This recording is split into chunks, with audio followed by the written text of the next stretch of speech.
nggak tahu kemana. Ayo, Kristen-Kristennya kita mikir atau jawab ya. Nggak tahu kemana loh saudara. Pokoknya kamu pergi dulu, tinggalkan semuanya, bawa keluargamu. Kalau masih ditunjukkan ke sana, itu masih lumayan. Ini nggak tahu. Pokoknya kamu pergi dulu. Itulah lahir iman yang luar biasa. Mendengar suara Tuhan. Abraham pergi. Maka itu saudara, kita nggak ketemu kata berdoalah mereka, tidak ada. Pasti saudara terkejut hari ini. Bongkar Alkitab saudara, tidak ada. Mereka itu diskusi, mereka itu berkata-kata. Ayat 4 setelah ngomong panjang lebar Yahweh itu. Lalu bagaimana? Nah, ayat baca Alkitab saudara. Lalu pergilah Abraham seperti yang difirmankan Yahweh kepadanya. Dan Lot pun ikut bersama-sama dengan dia. Kok percaya? Padahal belum tahu siapa yang menyuruh. Pergilah. Hebat sekali. Ayat 6, Abraham berjalan melalui negeri itu sampai ke suatu tempat, Sikem dan seterusnya. Kita nggak usah baca. Dia belum ngomong apa-apa. Lihat ayat 7.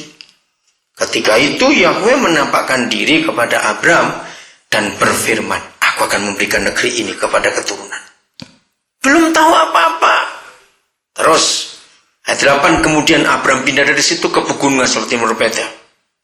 Belum apa-apa. Sesudah itu ayat 9, Abraham berangkat makin jauh. Ketika kelaparan, terus terjadi diskusi yang luar biasa. Ayat 14, sudah Abraham masuk ke Mesir. Orang itu melihat, saudara, saya nggak usah baca itu, bagaimana Abraham bersekutu dengan Bapa di surga. Dalam kegagalannya pun, dia masih mendengar suara Bapa di surga itu. Kita nggak ketemu ada kata berdoalah Abraham, tidak. Tapi dia hidup terus bersama dengan Tuhan dalam segala hal. Bagaimana ketaatan Musa? Keluaran 25 ayat 40. Jadi saudara, kekristenan kita tidak diukur dari aktivitas kita, tidak, tapi diukur dari persekutuan kita dengan Bapa di surga. Seberapa erat, seberapa dalam, seberapa intim. Saudara, ayat 40, Keluaran 25. Dan ingatlah Musa, ini Yahweh berfirman kepada Musa, bahwa engkau membuat semuanya itu menurut contoh yang telah ditunjukkan kepadamu di atas gunung itu. Jadi waktu Musa bersekutu dengan Bapa di surga, diberi blueprint oleh Bapa di surga untuk mengerjakan segala sesuatu menurut contoh yang ada di gunung itu. Enggak boleh nyimpang.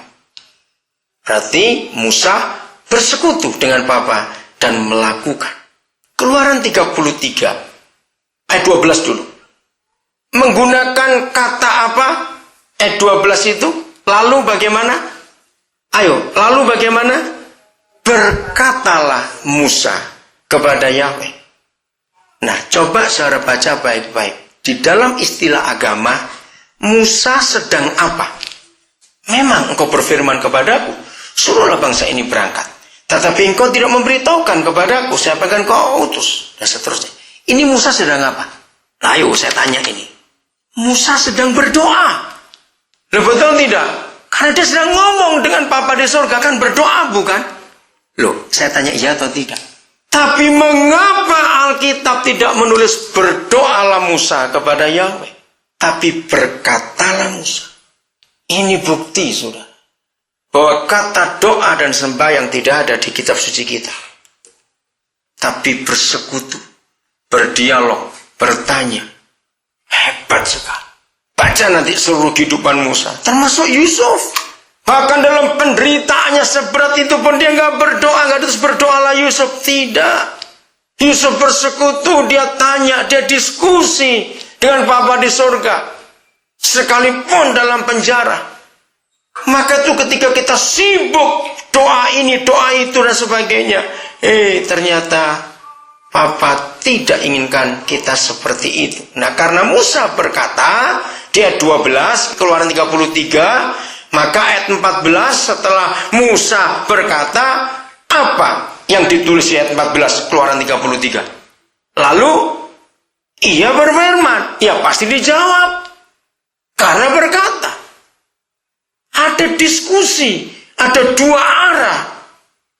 Ini yang saya katakan dari awal tadi. Mengapa mereka di perjanjian lama bisa lebih mudah berjumpa dengan Tuhan setelah Tuhan berfirman? Ayat 15. Pakai kata apa lagi? Berkatalah Musa. Padahal dia lagi berdoa. Ayat 17. Papa bagaimana? Berfirman. Ada diskusi.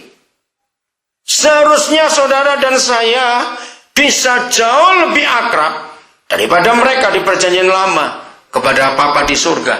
Karena jalan ke surga sudah terbuka lewat kematian Tuhan Yesus. Maaf ya, jangan tersinggung. Kenapa kita bisa lebih budek dari mereka mendengar suara Tuhan? Kalau bahasa harusnya tuli itu, saudara, maaf. Oke. Mengapa kita lebih budek mendengar suara Papa daripada mereka di perjanjian lama? Yang harusnya sulit sekali mereka untuk bersekutu. 2 Samuel pasal 5. Langsung kita ke kehidupan Daud. Nanti sore hidup Yosua juga begitu. Hidup Rut juga begitu. Hakim-hakim, saudara lihat mereka. Nggak ada kata berdoa tidak. Mereka diskusi, mereka bertanya. Kiranya hari ini ada konsep yang benar. Yang berubah dari kehidupan kita semua. Ya, 2 Samuel 5. Mulai ayat 17. Ketika didengar orang Filistin. Ya, musuh mendengar apa? Bahwa Daud telah diurapi menjadi raja atas Israel. Mereka cemburu, mereka nggak suka Israel punya raja. Maka majulah semua orang Filistin untuk menangkap Daud. Tapi Daud mendengar hal itu, jadi bocor rahasia musuh. Daud tahu. Lalu ia pergi ke kubu pertahanan. Ketika orang Filistin itu datang dan memencar di lembah Refaim, Daud ngapain? Bertanyalah Daud kepada Yahweh. Ini berdoa. Kalau bahasa agama terus berdoalah Daud kepada Yahweh. Tapi tidak, dia tanya. Diskusinya nyeleneh, orang Jawa Tengah bilang. Apakah aku harus maju melawan orang Filistin itu? Saudara, kalau Daud itu kumpul dengan kepala-kepala negara zaman sekarang. Ketika negara diserang musuh, lalu pakai tanya maju atau tidak, Daud pasti digoblok-goblokkan oleh para kepala negara itu. Kamu kepala negara, sudah jelas negara diserang musuh, pakai tanya maju atau tidak? Ya maju, goblok. Kok pakai tanya lagi? Loh betul tidak? Ini kan aneh sekali. Musuh sudah di depan, masih tanya maju atau tidak? Ayo kita belajar. Dia bodoh, dia takut, atau dia menyerah kepada Tuhan? Yang mana dari tiga ini? Ayo yang mana ayo? Nah, dia menyerah. Padahal dia bisa kumpulkan tentara untuk melawan. Ini sikap yang luar biasa. Dia tanya. Nah, karena dia bertanya panjang lebar, nanti saudara baca ini kan doa. Ngomong, maju atau tidak? Akan kau serahkankah mereka dalam tangan kami atau tidak? Udah.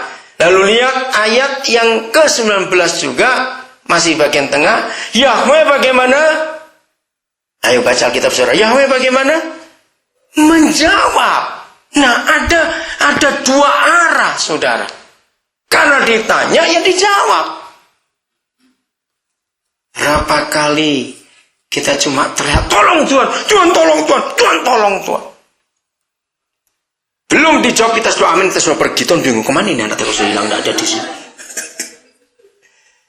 Belum dijawab sudah pergi kita. Hebat sekali. Akhirnya Daud menang. Ayat 22 saudara. Saya nggak ditulis berapa jaraknya.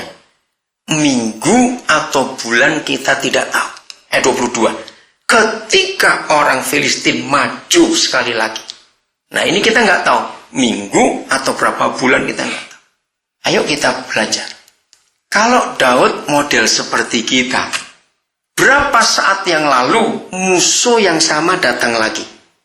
Dan waktu mereka terakhir datang, kita bertanya dan Papa memberi jawaban dan kita menang. Kalau masalah yang sama datang lagi, jujur aja, kalau kita jadi Daud, kita bagaimana? Ayo, nggak usah ragu-ragu, kita bagaimana kalau kita jadi Daud? Antam aja lagi, toh sama kok seperti yang kemarin-kemarin. Tapi lihat sikap Daud, dia buat apa? Tanya lagi, maju atau tidak? Apa yang kita pelajari dari sikap ini? Betapa dekatnya Bapa dengan Daud dan Daud dengan Bapa di surga. Persis seperti anak